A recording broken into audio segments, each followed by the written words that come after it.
Today's podcast is brought to you by Progresso Talent Partners, who for more than 25 years have successfully delivered interim and permanent leadership talent to transform businesses. To hire the talent you need to enable your business to thrive, visit www.progressotalent.com today.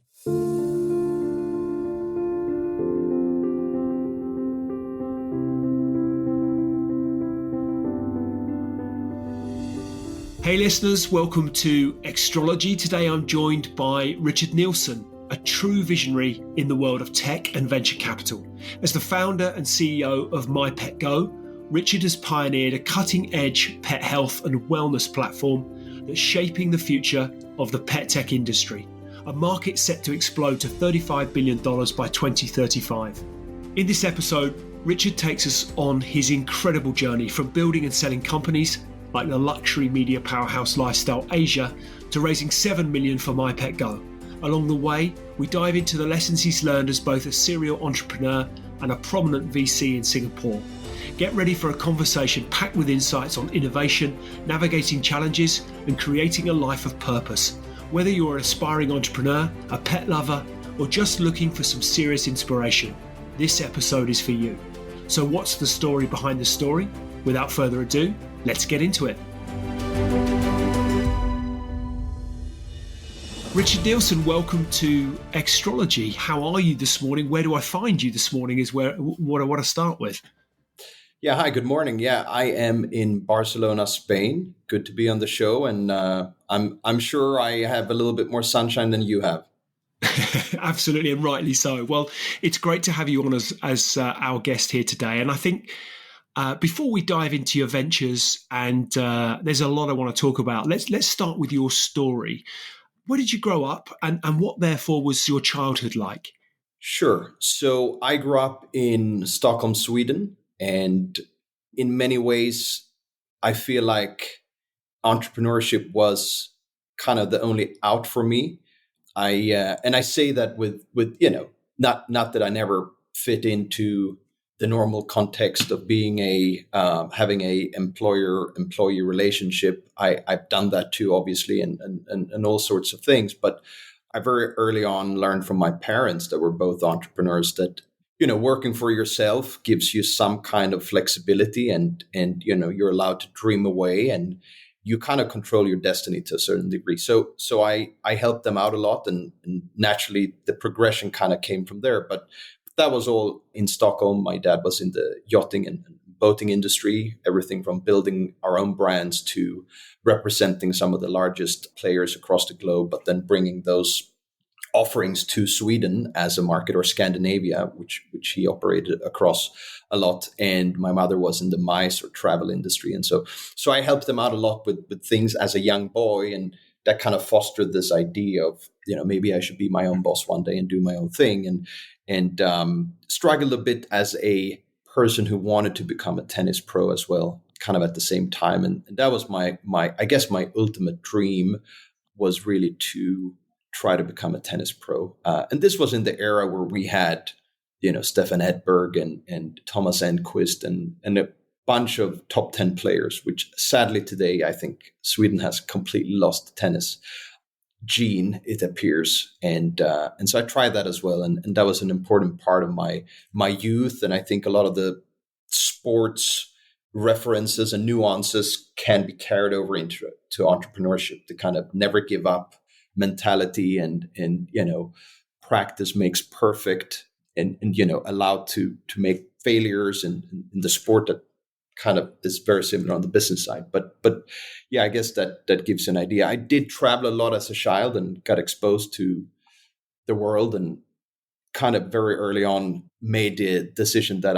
if I don't have to live in this country, I probably will not live in this country due to the climate, due to I guess communism's little evil brother, socialism, which is still quite apparent or was quite apparent in Sweden. It still is to a degree. Didn't kind of like that idea and the notion of it and thought, there is other places to go to and wanted something tropical and so spent a lot of time in Florida as a child and thought Florida is probably paradise, palm trees and the ocean and, wintertime, you can play tennis outdoors and you won't freeze your butt off. So that was important to me. Spent a lot of time in Spain as well, and various part. But yeah. What do you think that the example of your parents, you made mention of the fact of the influence that they'd had from an entrepreneurial perspective. What do you think their example taught you? Well, I guess they were very hard workers, right? So a week would kind of, probably not look like a normal family's week. They would work on weekdays and evenings and weekends. And with my father in particular, I would join him on weekends. And as I got sort of, there was no child labor involved here, and I thoroughly enjoyed it, as I guess a lot of kids do, especially boys following their father and want to mimic whatever the father is doing. And so I were helping him out with showing boats on weekends, and if there was a boat exhibition or a floating one, I would kind of be there with him, a trade fair, all sorts of things. So I think probably that hard work pays off to a degree, and you got to put in the hours. It's not only about that, but certainly there is an element of truth there. I think also my father kind of instilled very early on that if there is no work to be done, as in the work that brings home the bacon, then there is always other work to be done, which is go and rake the garden and go clean the car and fix something around the house. So he kind of also taught me that nobody sleeps longer than 8 o'clock in the morning. Only people that sleep daytime are people that are unemployed and tend to kind of sit and beg for money. So I guess during my youth, when I was kind of out drinking with my friends, they were always laughing and they were sleeping, well beyond 10 or 11 or up to midday. And I would kind of go home and rake the garden or help my dad with something. So I guess, I kind of feel like a bad person if I don't do stuff, if I'm not, and that does not necessarily mean phone calls and sitting and answering emails and doing business deals, but physical labor, I think, is very important to me. It's very therapeutic, has always been. And so I like to fix stuff and I like to be active. And I think a lot of that was taught by my parents, in a sense where they did it themselves, but also in a sense where it was communicated through words that, don't be sleeping daytime, get up and do something. There's also a theme through your early background of thinking as much as there is practically doing, in so much as you've an very impressive educational background. From studying entrepreneurship to later experiences at the likes of Harvard Business School. How do you think your education shaped your approach to business? I mean, I'm going to say what people don't want to hear. I think education to a very large degree is bullshit, especially if you're going to go out and become an entrepreneur, because there is nothing you can study, including entrepreneurship, as a topic or theme or subject that can teach you possibly what you're going to encounter as an entrepreneur. There's just nothing. It's purely practice that will teach you that, and experience. And so when I look at hiring people, I very seldom even look at their education. It's all about the experience and the attitudes that they have, and are they moldable, shapeable, and these sort of things. So I think it's good to have it as a fallback. If you want to be a corporate person, by all means, get an education. I think that's good. You don't have to overdo it. I've done it on a continuous basis just to kind of see if things have changed, if it's getting better. But I think it's a very old playbook that is being used across the board, from less prominent schools to the most prominent. And I think that playbook needs to be rewritten. And I think, the one thing I did enjoy with the Swedish School of Entrepreneurship was straddling theory and practice and setting up your own business kind of meanwhile, which I think was very helpful. But I think the theory in itself is old, outdated, not current. And, I think with AI coming into play in such a prominent way, if you're a lawyer, your days are probably counted, right? In that the AI will be able to beat you, will be able to know the law book in whatever law you're practicing, in whatever jurisdiction you're covering. it's going to beat you, and that's just the way it is. And so, where it may not beat you is if you're a litigator and negotiator and so on, but maybe in due course it will do that better too. So I think where AI cannot possibly compete with us just yet, and it's going to take time, is creativity, right? And innovation to a large degree. Like, we need to instruct it a lot. So I think if you're in the creative industry and innovation and these kind of things, there is still room for humankind. But I think, yeah, that's the truth. Then the question is education then really needed if AI is going to eat this world? And what do I focus on and what do I do? But I mean, for me, no, I don't think it has helped me a lot. I think I've realized that it's hasn't really helped me at all, I'm afraid. And this is subjective, no, right? don't be afraid. I think it's a really interesting perspective. Might be very good for some people, but to me, I don't think I've learned a lot. I did a negotiation course with Harvard, which I thought was interesting, but it didn't tell me anything I didn't know already, right? And frankly speaking, you're spending money and time on things that I think you can learn it another way in real life that might also give you the experience at the same time. So you're not wasting your time in that sense. But look, that's my view. I don't think everybody will agree, but that's how I view it. No, I think you make a really interesting point.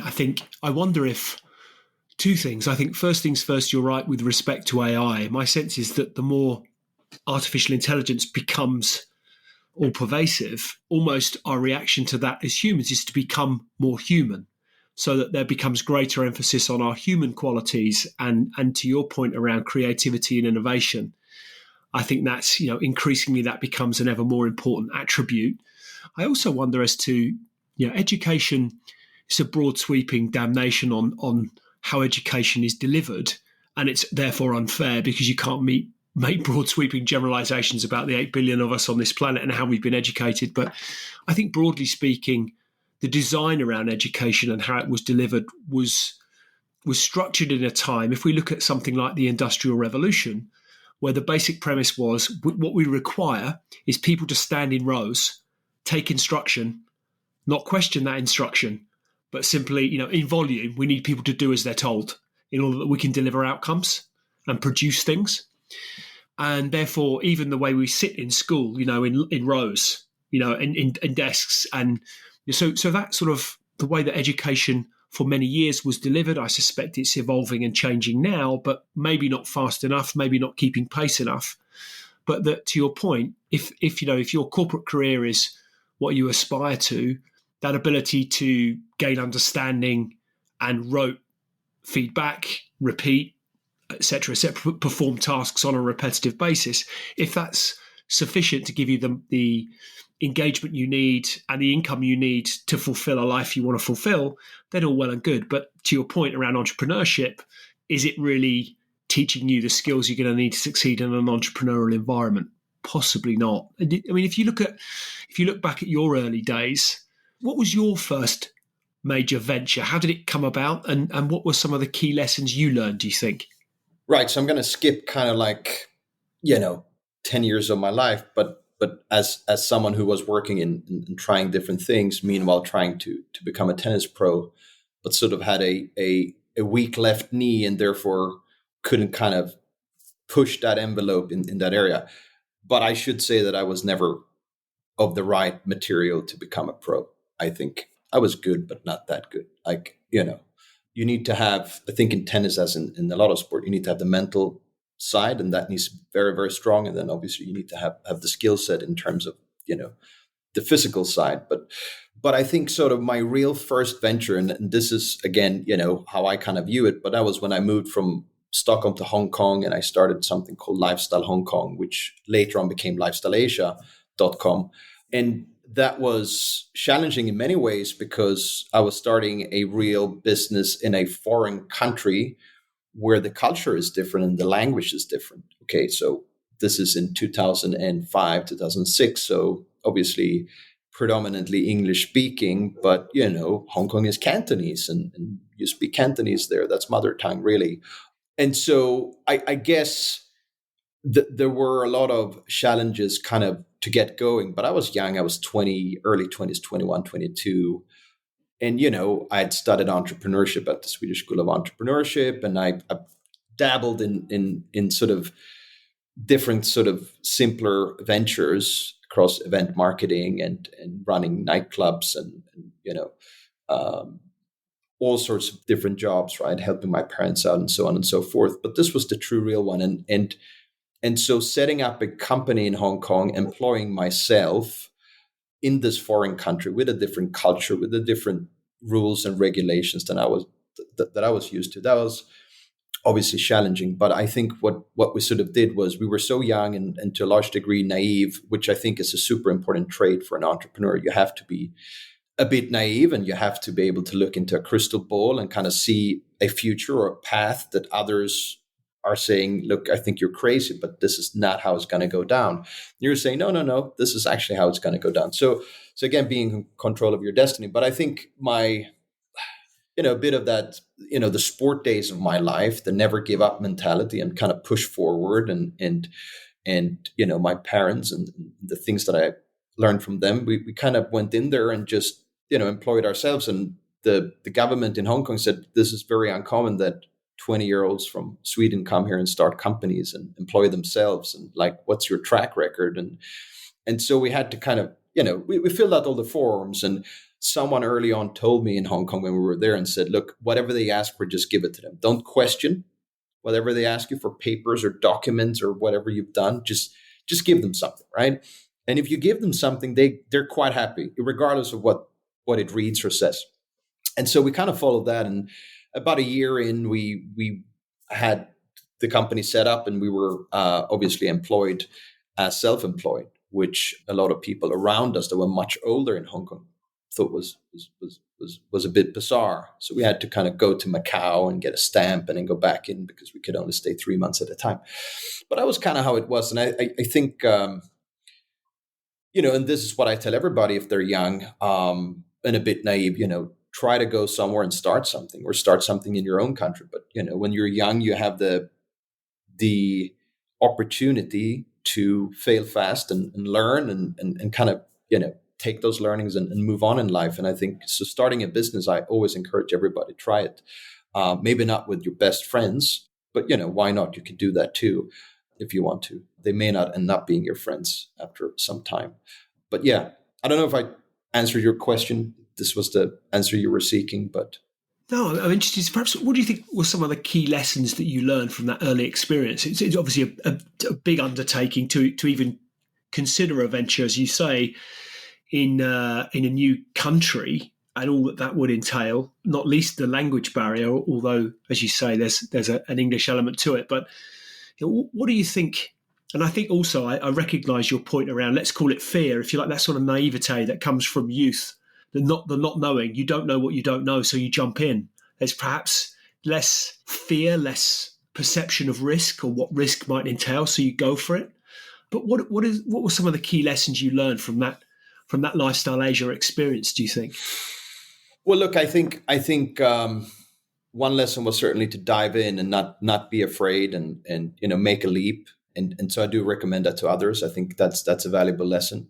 Move to a foreign place. Don't be too, like, we didn't know a whole lot of people there. I mean, we had done a research trip to go to Hong Kong and kind of meet some people and understand the market.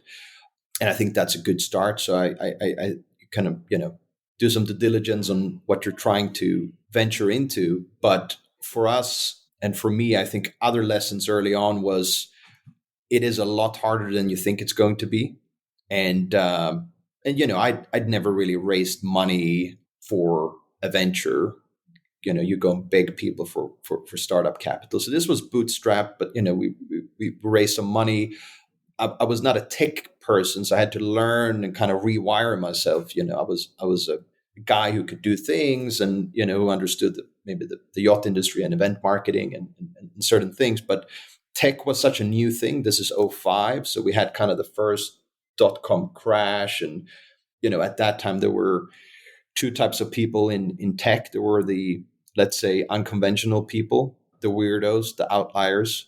And then you had some business people were in it early on because they saw that this thing would eventually take off, and therefore they would put some money behind it. So I think, I had to force myself to go out and mingle and meet people and beg for money and be social and create a network and all these things that were quite foreign to me. So I think that was another lesson. Go out and network, go to these events, meet people.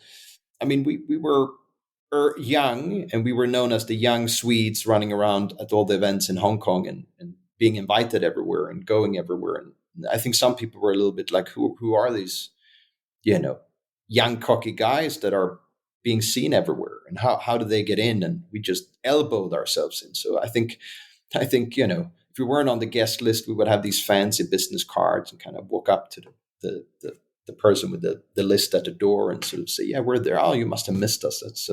There were fancy cards, and media was always kind of invited, and that was a media play, Lifestyle Asia. So, but yeah, I guess that was some of the lessons.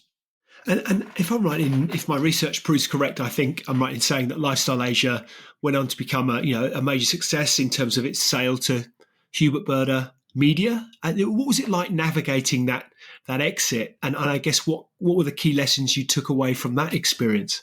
Yeah, right. So I'll just, to give everybody a little bit of context. So Lifestyle Hong Kong, which later on became Lifestyle Asia, as that expanded out of Hong Kong, was, I guess, the first of its kind digital luxury and lifestyle magazine, right? So it was all online based. It was very Web 1, taking the static and putting it online. We had a community aspect, which I guess was a bit Web 2. We had a city guide and event guide, a little bit similar to Time Out, but more an emphasis on luxury and lifestyle. And people that were interested in these passion topics, they would congregate and read the magazine and use the community to talk to each other about their passion topics in life, and use the event guide to know where to go to, and the city guide to know where to go and eat and drink and play and stay, and so on and so forth. And that concept was then targeting the yuppies and early adopters in the Hong Kong market, and which today, of course, we call millennials or Gen Z. And so this was expanded in '08 to Singapore, and then I moved to Singapore to kind of set it up there. It was a rinse and repeat, essentially. Same target audience, yuppies, early adopters, get them online, build this audience, and then start to kind of sell these beautiful ad solutions with the audience that we built. That was then expanded over to Thailand and Bangkok with its own edition, and then, rinse and repeat, and then to Kuala Lumpur in Malaysia. And then in in 2017, or it was end of 16, actually, we on December the 7th, we sold it to Hubert Burda Media and had the official signing in Hong Kong. And I guess that was a 5-year back and forth with Hubert Burda Media before we actually managed to conclude the deal. And there were multiple lawyers and multiple CEOs that then kind of on their end that kind of left, and we had to start over with somebody who never kind of got the handover and never got the gist of what we were and what we were doing. And it was like a German who had been sent down to Asia, who obviously had no idea about the Asian markets and who were the operators and players in the market. But we sold that on the premise of, we're coming in, we help with digital knowledge and knowledge transfer, and we help them with how their static magazines could be brought online, and how we could train their staff, and how they could take the IP of Lifestyle Asia and kind of, in a way, integrate this into the business and take our teams and learn from them and create this bigger network of media brands across the Asia Pac market. So yeah, that was a happy time when we managed to sell it. I think, we had multiple buyers, and the deals had not worked out for various reasons, valuations. And, we actually had a buyer in 2007 and 8 and 9. It was the same buyer, and they were there bidding against Burda towards the end as well. But, they were just not, they were very cocky and sort of said, we don't really need your help. We just want your IP.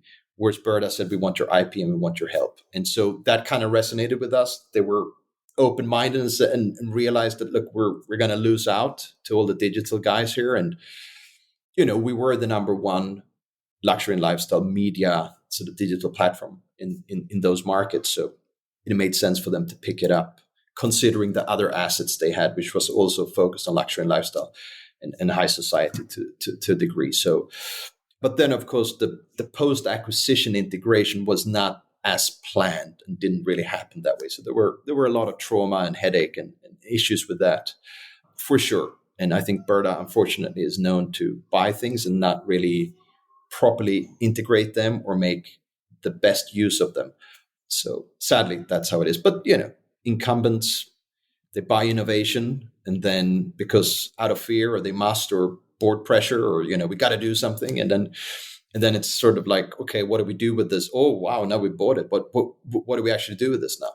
And so I think reality kicks in, and it's kind of hard to know, what do I do with this asset now, and how do I extrapolate the maximum value out of it, and where does that value go to? Yeah. I'm fascinated to understand how you go from digital media, lifestyle, luxury to pet technology. So let's talk about MyPetGo. How did the idea for MyPetGo first come to fruition? Well, I was at the end of my stint with Berta, right? So this is post acquisition. I stayed for, I think, close to 4 years. I was contracted to stay for 12 months, and then they had a clause that they could extend that, and they extended that twice, which meant a better deal sort of towards the back end, which was okay. But I felt at some point that I kind of need to leave media. I felt it was getting increasingly challenging for us. Berta is one of the largest 50 players in the world in media, right? All sorts of media, but they're very heavy on digital and obviously print, and not TV and radio and other things, though they've gone into podcasting, and which is obviously the number one, the media star, the fastest rising type of medium today.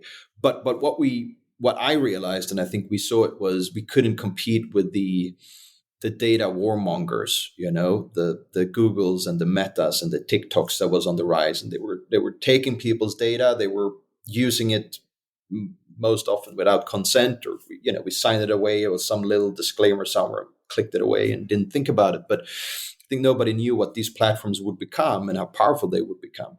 And I think that is the problem with Web 2. Web 2 is controlled by 10 companies globally.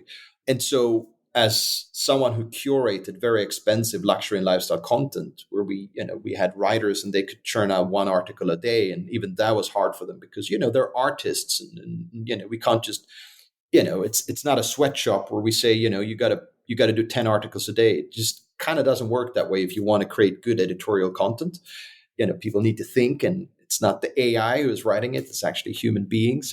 And so we realized that on the one hand, we need these guys to distribute content, but they got the supply and the demand. They got all the data. They're using that. They're retargeting with ads everywhere, and we just couldn't compete with them. We had beautiful offline data, like we knew what people earned and their net worth and where they were living, and we could physically send them things, and we could invite them down to beautiful red carpet events that we were doing, and gala dinners and all of the sexy stuff. But like, how do you scale that? It's very hard to scale. So at some point you kind of realize that your revenue plateaus and you can't really do much more unless you really have something of the nature that the Metas and Googles had. So we couldn't fight the platform players. I realized that this is going to probably be the way that media is going to be shaped moving forward.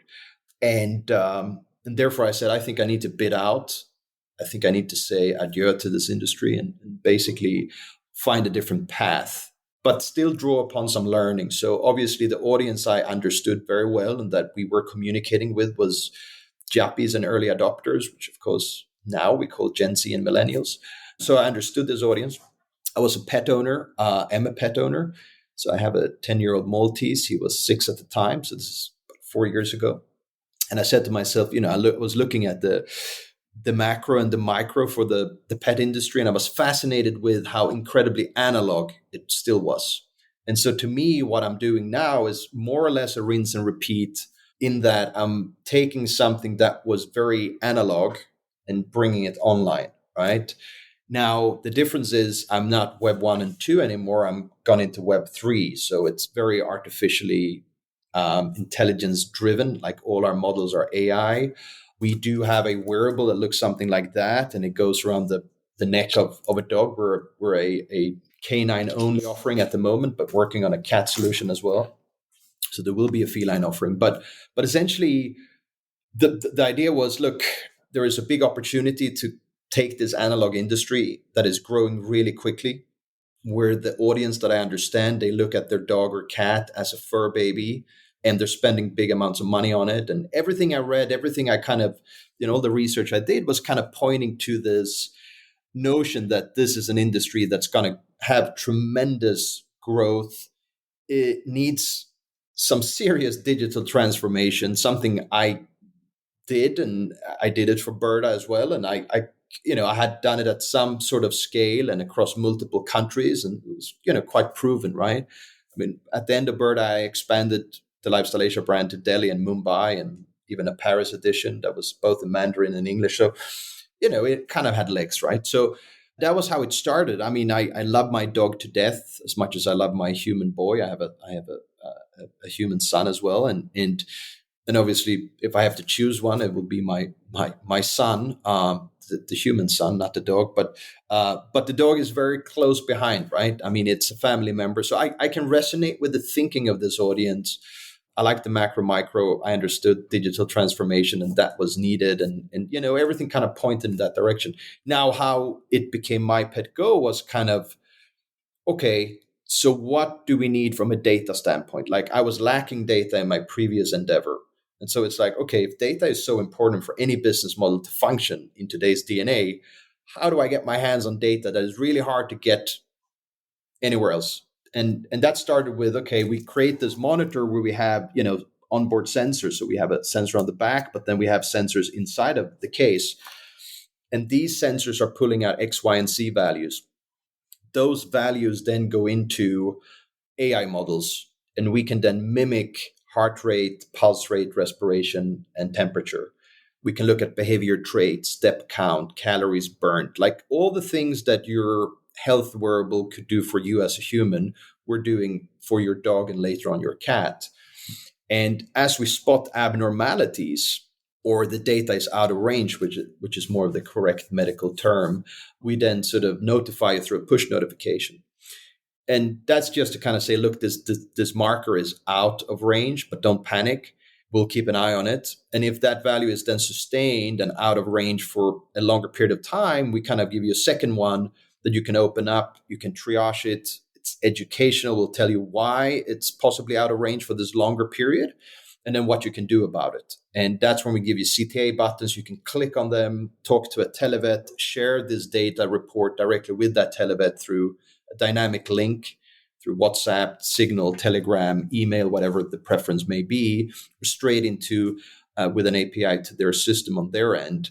But they might not be sort of in the office at that time. Or you can send it to your vet that you plugged in during setup of the application, right? So that's just one example. It could be various examples where it's instead of a service provider, it's a physical product recommended. But that is our platform play that I felt I lacked in the past. So if you look at what I did before and what I do now, there is a lot of reference points to things I felt I couldn't do that I feel I needed to do in order to win moving forward, though in a different industry. The audience is very similar. It's still digital transformation. It's kind of taking something that is static or analog and digitalizing that, making it current, obviously using AI models. And now we have new things where you can snap a picture and upload it into this longevity program that we've built, where we are fostering your ability as a caretaker or pet parent to do the right thing in a timely way. So that's across, mobility, so activity and rest, nutrition and hygiene.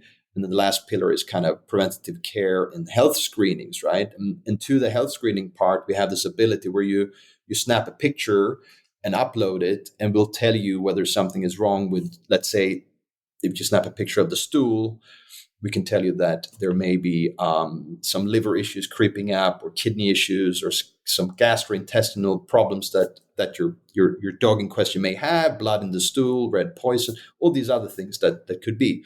And now that is being further developed for eye and teeth and fur or skin. And so very kind of complete product. And that is all neural image recognition, all AI models, machine learning. So it is very much a Web3. We don't want to be a wearable business, but we need a wearable to get that very unique data set. Yeah. And the inspiration very much is this, the Whoop guys, which we think have done a tremendous job. And that's kind of what we want to be. Obviously, a bit more holistic. They're very focused on recovery and strain and rest. And, while those things are very important for your pet probably is not a professional athlete of sorts unless you got a dog that's competing in some kind of thing. But, if you have a canine that is a canine working in the professional industry as an airport guard dog or a police dog or a military dog, then obviously kind of makes sense. But we're more a product that is for the concerned pet owner who wants to stay on top of health markers and health values and get peace of mind and consolidate all their pet needs into one place and save time and save money and obviously ensure that their pet lives a happier life, a healthier life, and a longer life. So what was the journey from concept to funding success? I again read that you'd successfully raised $3.7 million.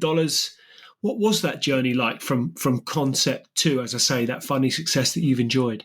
Well, we raised about 3.7 million recently, but we raised another 3 before that. So maybe in totality, we're looking at 7.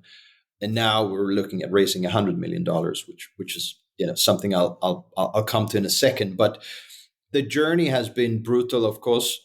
I'm venturing into an industry I know nothing about. I'm a pet owner, so I can relate to being a pet parent, but the industry itself, I did not know. And it's a quirky industry. I mean, it's some people have been in it, they're in it and they've been in it for their whole life. They love it. Other people, they go in and they leave, right? Because it's not for them. It's a fun industry to be in because I love pets and I do genuinely want them to live a happier, healthier and longer life, right? So that part is easy for me, the kind of mission, vision and purpose, right? But yeah, I mean, I had to retrain myself. I go to these fairs, the Pet Care Innovation Summit, the Animal Health, Nutrition and Technology Summit. I mean, there is a bunch of them and they are in different corners of the world. Tends to be one in Asia, one in Europe, one in the US. You got the big trade fairs, the Global Pet Expo in Orlando every year. So I was there a couple of months ago. And so, what you realize as you dive into the industry is that it's vast, broad, and very large and growing quickly. The treats, the food, all of that. You kind of, when you go to these big trade shows, you're like, wow, there's a lot of players. There's a lot here. I think for pet technology, which is kind of the subsector that I'm playing in, it's a rather new industry. And it's more similar people to me, I guess, in that they're technology driven, data driven, very different from maybe more of the baby boomers that are in sort of the traditional side of the pet business. But yeah, I had to rewire myself, retrain myself. I mean, I didn't really do a lot in AI before I got into this, but it was clear to me that with the data, we have the ability to leverage AI, and AI is the future. And so the journey has been educational and not very straightforward. I mean, I've done every possible mistake in this industry that you probably could do, from manufacturing with the wrong manufacturer to, because I never manufactured anything before. I was doing software, right? Now I got to create this thing, right? And so, it's when you're doing hardware, firmware and software, and then you got AI models on it, there's a lot of expertise that you need to hone in on, and it needs to come together,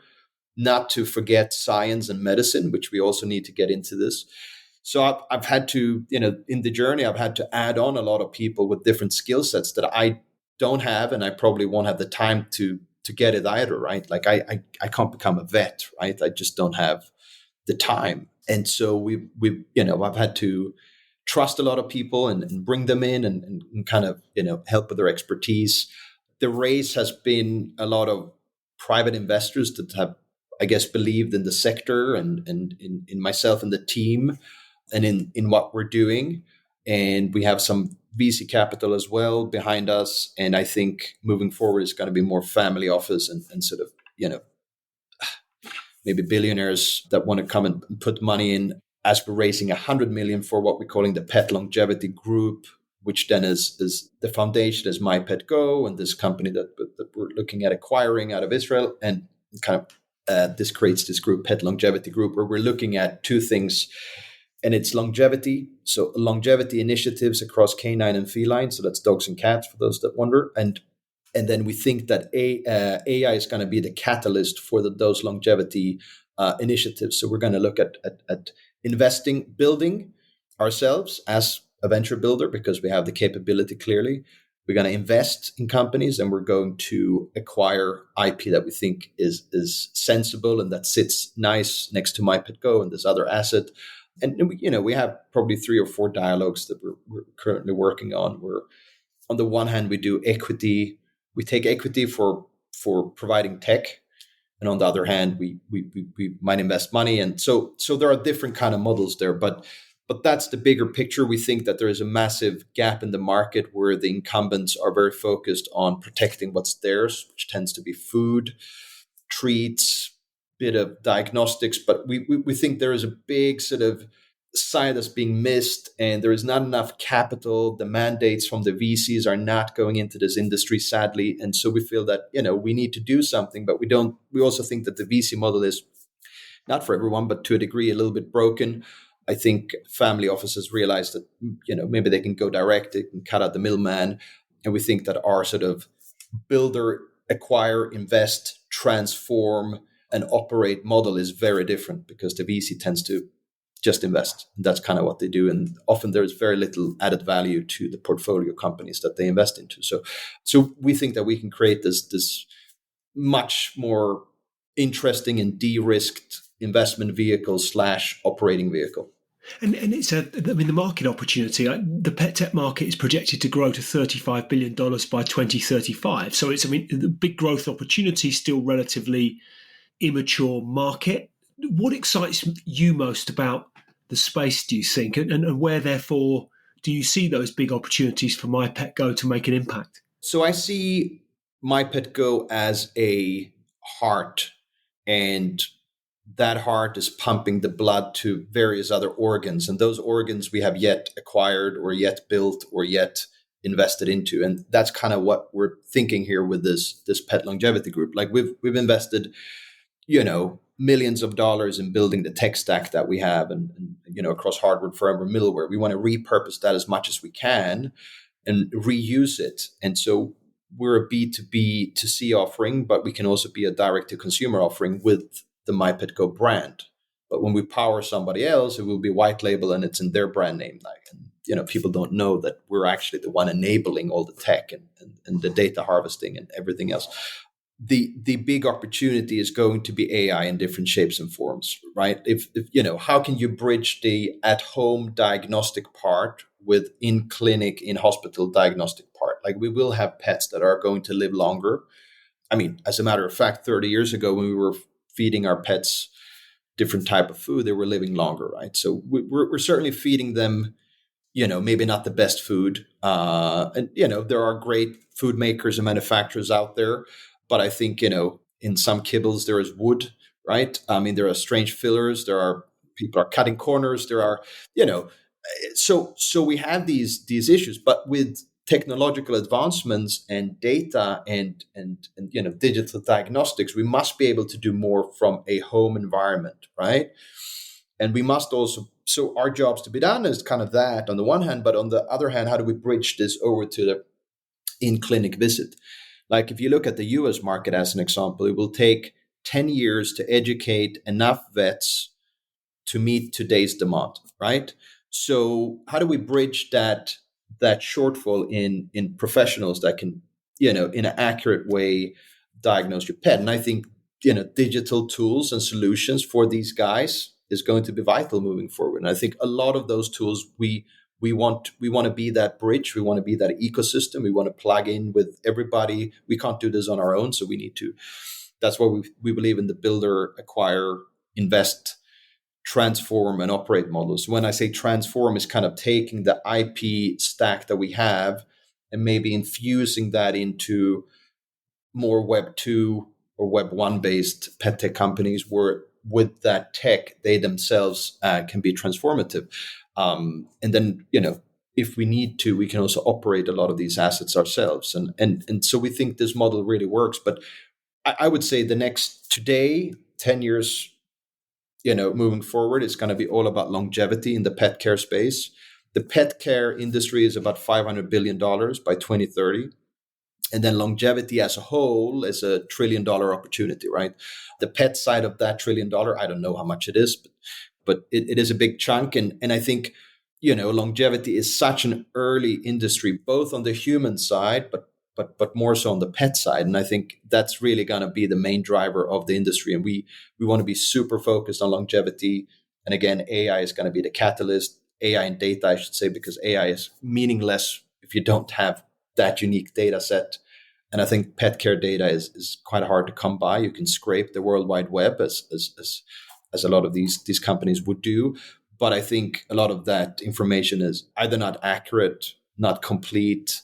It sits in old Excel sheets on at veterinary universities, and it's not being leveraged in the right way. So we're kind of thinking, how do we build this big, vast, exclusive pet care database, and how do we then leverage that in a meaningful way where it helps both pet owners, pet professionals, pet companies, and ultimately the pet themselves to live a better life as they are on the planet, and then obviously try to extend that back end of being a senior pet and living a longer life. So that's what we're all about. We think we can do it, but we're going to need help from a lot of capital partners to other innovators, to other entrepreneurs, to the incumbents that feel that what we're doing makes sense, and they want to get a foot in. They see that it's going to help their own kind of core business to grow in again in a meaningful way, right? We're not trying to cut corners here. We're trying to be really helpful and do something that's good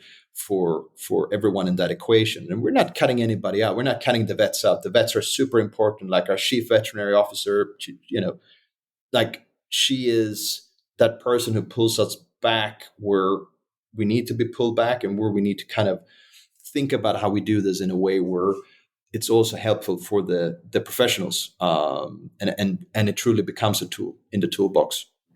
Beyond your founder experience, you've also had and enjoyed significant success as a VC.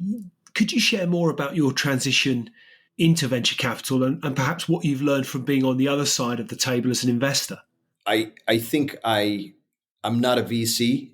I'm an investor, and I think there's a difference. I think it's a difference in that I'm always too nice to the people that I want to invest into. I mean, first, I do want to, because I know how difficult it is being an entrepreneur. I know how difficult it is raising money. I know how difficult it is starting a venture and running a venture and going through all the pitfalls. So I have a lot of empathy going into it. So I think I'm different. I'm more of an investor that have a strong conviction of somebody. I know that whatever they're doing right now is going to be pivoted and changed, and this is how it is. Whatever you start with seldom is what you end up with in the world of technology, right? And I think, when you look at some of the biggest and best companies out there, they pivoted tremendously to where they are today, but that was how they became, a winner in their respective category. So to me, it's finding people you want to work with. I think for me, also, I would never give somebody money and let them run with it. I need to be able to add some serious value. I need to understand the industry, have connections, be able to leverage those connections, be able to truly help them, because money they can get anywhere. There's a lot of dumb money out there, and I'm trying to kind of advocate smart money. But I think a lot of investors, in particular the VCs, they promise the world, but fail to deliver in a spectacular manner, where they give the cash and that's that. You almost never hear from them again, right? And to those investors that may listen, or VCs that are professional, this is obviously not all of you. There are some great examples out there.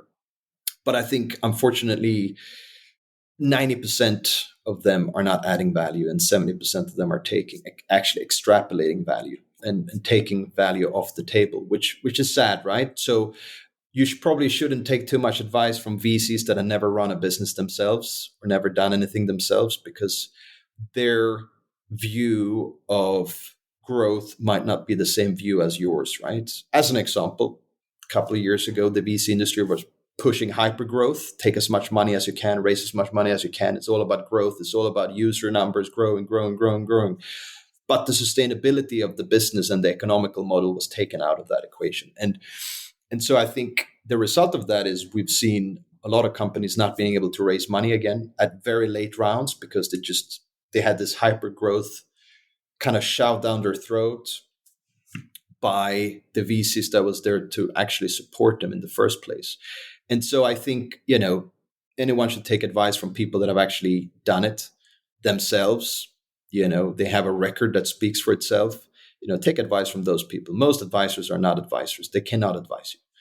That's just the reality. But yeah, so I guess, my VC hat is a little bit different. I need to be able to add value, and I truly want to help the people that we do things with, and that I enjoy working with. I have a no asshole policy, right? There's just too many assholes out there. You want to invest in people that are humble, that are humbled by what they're trying to build and do, and that are saying, look, I don't have all the answers, but I'm sure that between us and a few coffees and with some time, we can figure it out, right? And so, coming back to that naivety part, like I try to the young entrepreneurs, I think that the job of a senior entrepreneur is to help the junior entrepreneurs, the baby entrepreneurs, as we call them. And so I think helping them to steer a little bit clear with that naivety, because when you come in, you're a baby entrepreneur, you never built anything before, you have this strong conviction, I'm going to take over the world. Everybody needs my product or service. Everybody's going to invest into me. Everybody's going to buy the product. Everything is going to be hunky-dory. The reality is quite the opposite, right? And so I think it's important to kind of tame them a little bit and pull them back and kind of say, look, guys, here's probably what's going to happen. And if that doesn't happen, fantastic, but if it happens, at least you're prepared. And, it's brutally hard building something that hasn't been done before because you have no reference point and you've got nothing to compare it to, right? And so it's just going to be very challenging and you're going to have all these different problems. But look, I'm there and I'm going to help to do what I can to make the situation a little bit more comfortable for you, but it's going to be very uncomfortable, so buckle up and be ready. And so I think, having senior entrepreneurs on the advisory board or as investors or as a combination or as board members, it's very, very helpful, in particular if they understand your industry. Don't take people's money if they don't understand the industry. They're going to give you really bad advice. It's going to be one of my questions. Many of our listeners are entrepreneurs or certainly aspiring founders, perhaps. I'm interested, therefore, if you put your entrepreneur's hat on, what advice you might give them when it comes to securing funding. And I guess that would be front and center of your mind, therefore, that sense of if they don't understand your industry, maybe they're not for you. To a degree, yes, but money is hard to come by. So you're going to end up having a couple of dumb money investors on your cap table. It's inevitable, unless you're Sam Altman and you can cherry pick from the largest corporations in the world and the largest VCs in the world. But most of us don't have the ability to do that, unfortunately. So, one thing that you can do is you can take some dumb money early on, and that's fine, because to get the smart money, you might need some of the dumb money, right? To kind of get you to move from point A to point B and start building something to get those people interested. But I think building an advisory board is something you can do relatively cheap. You can pay them with some shares, and those shares are paid. When you're a young company, you don't want to have advisory board calls too frequently because you're in a building phase and then in a research and development phase. And therefore, you might want to have 3 meetings a year, every 4 months, or maybe 2 a year, one sort of between first and second quarter breaking, and then one sort of towards the back end of the year to give you enough time to kind of whatever gets agreed to. And the advisory board is very different from a fiduciary board, right? The fiduciary board are the guys who want to control the company. The advisory board are the people that have different core competencies and they're there to steer you along with their viewpoints and possibly very different viewpoints than what you have. And you're trying to look for consensus between these smart individuals that you've assembled, right? And again, you can pay these guys in shares. They can give you really good advice. So I would look at that. If you can get smart money, always better than dumb money. I think smart money are obviously people that can complement your skills. If you can get a lawyer to help you with all the legal stuff and get that person to kind of say, look, I'll give you $50,000, but I'll give you another $50,000 worth of my time in helping you with all the shenanigans around the legal aspect of what you're doing. And so there are ways to be very smart with who you pick as investors, depending on what industry and category you're in. But I think if you're in the pet industry, having 10 people that are all in the pet industry might be counterproductive. You might want to have some people that are also outside industry because they view things with a different lens, right? And so, to me, I would say one thing that you could do, and I've done this myself, is you look at people that are very good at a particular area and they're proven, they're in the corporate ladder and they're high up and they're vice president of so and so at so and so, right? And they might have some board experience and so on. And you give them a good deal. You say, why don't you give me 100K? I'll give you another 100K over 18 months in advisory shares or ESOP stock options, right? And here's what I want from you, right? I want you to find me another investor during 18 months that's going to put in another 200K. And I want you to, join this many calls. And I want you to give me some of your network in terms of the industry that you're an expert in. And so you can structure deals that are quite fruitful for the people, but also that are going to really benefit you in the short term. And I think, everybody sits on a lot of shares early on, and it's better to have 1% in something that's significant than 99% of the shares in something that's never going to become anything, right? So I think if you're a baby entrepreneur, don't be so nervous about giving away shares. Have a pool of stock options that you can leverage for these investors early on to give them a sweeter deal. And I guess that's my 2 cents on that. I don't hate VCs. I think VCs are great if they're good, but be a bit cautious. They will promise you probably a lot.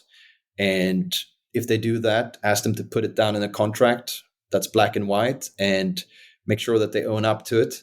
I think in many cases, these synergies that are discussed early on, they never materialize. And I have experience with that. And I've had people tell me that they're not like the other VCs. They're not just going to say that they're going to do it. They're actually going to execute on it later on, and then nothing happens.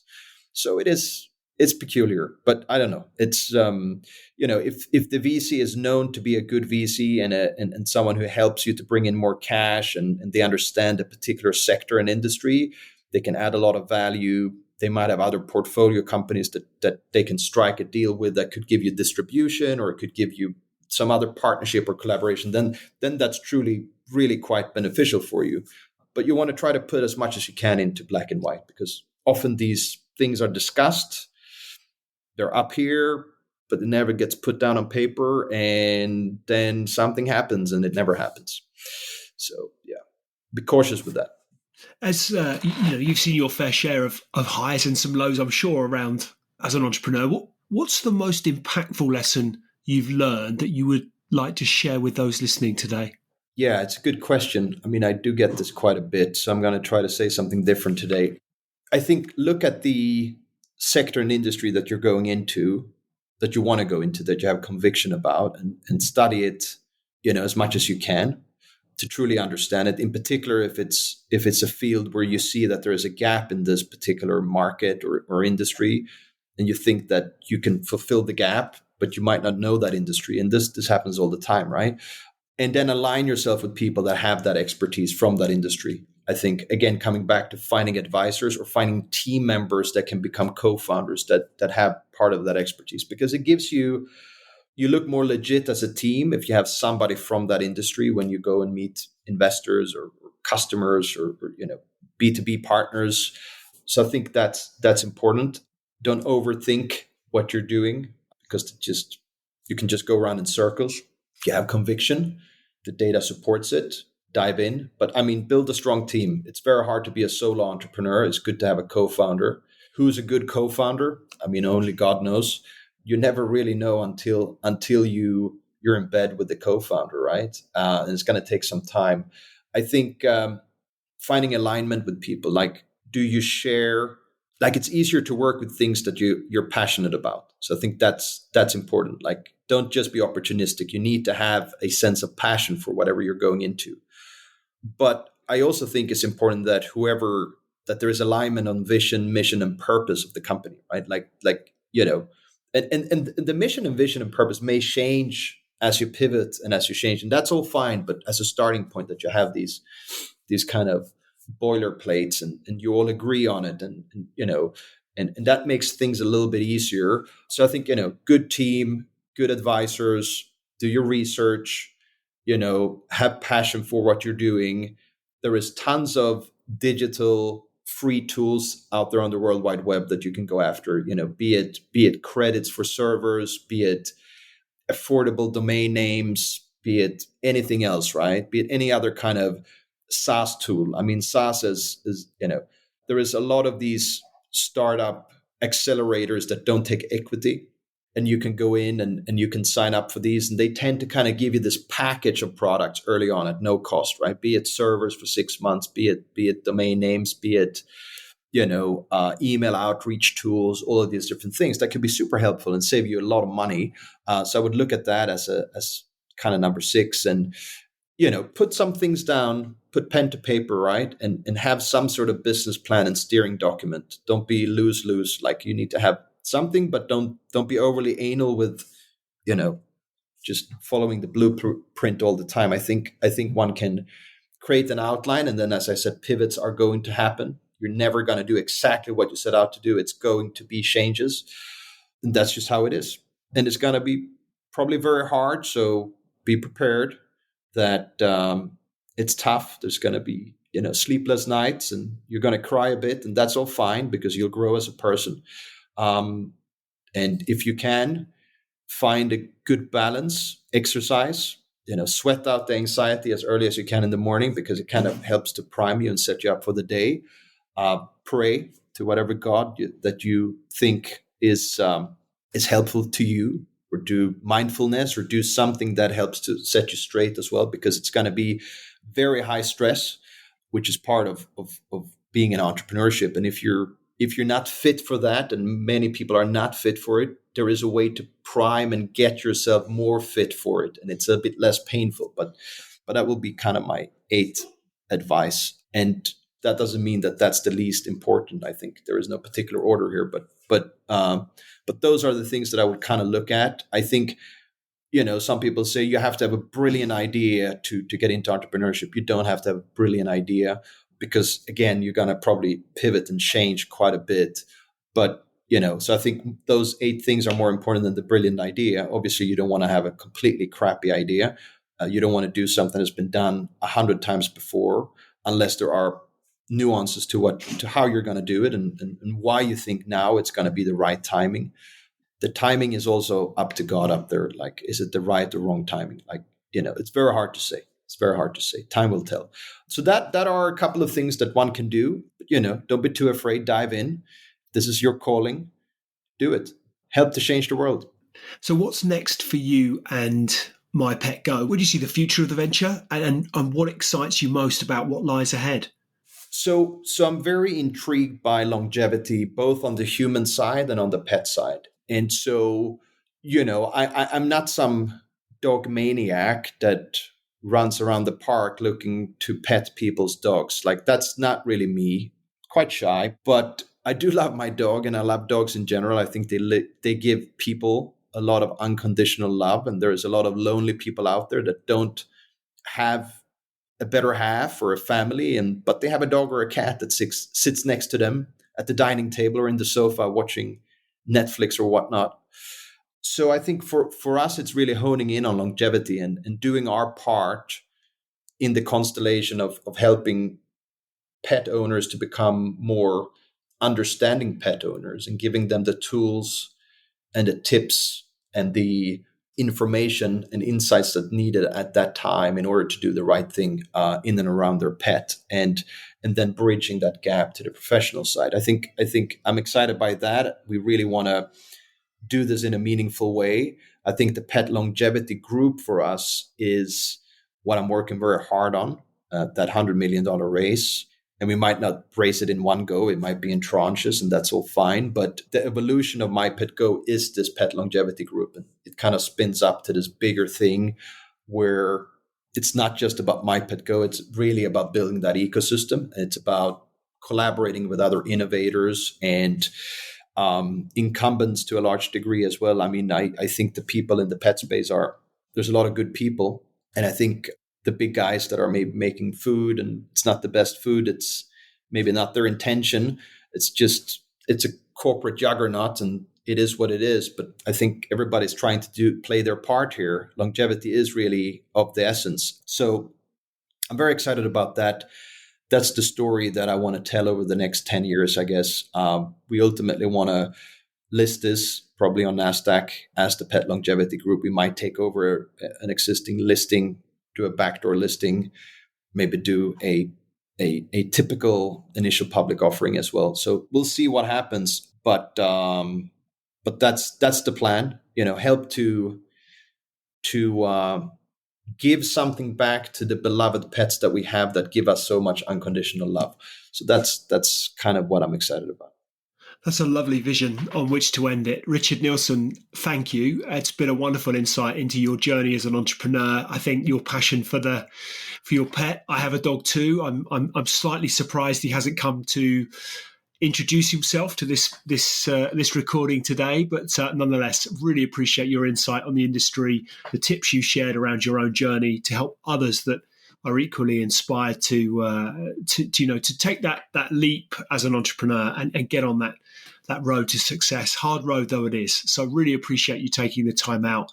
Look forward to watching MyPetGo flourish, continue to thrive, and realize your aspirations for the brand and the business. And really appreciate you taking the time out today to share it with us. Thank you for having me. I appreciate that. Hey listeners, thank you for your audience and ears. If you've enjoyed what you've heard today, don't forget to leave us a review. It's a great way to help others discover this wonderful community of extraordinary people just like you. You can also find more great content at extrology.com. And of course, you can keep up to date with all things Extrology on the socials. And don't forget to hit that subscribe button wherever you listen to your podcast. We look forward to welcoming you back next time.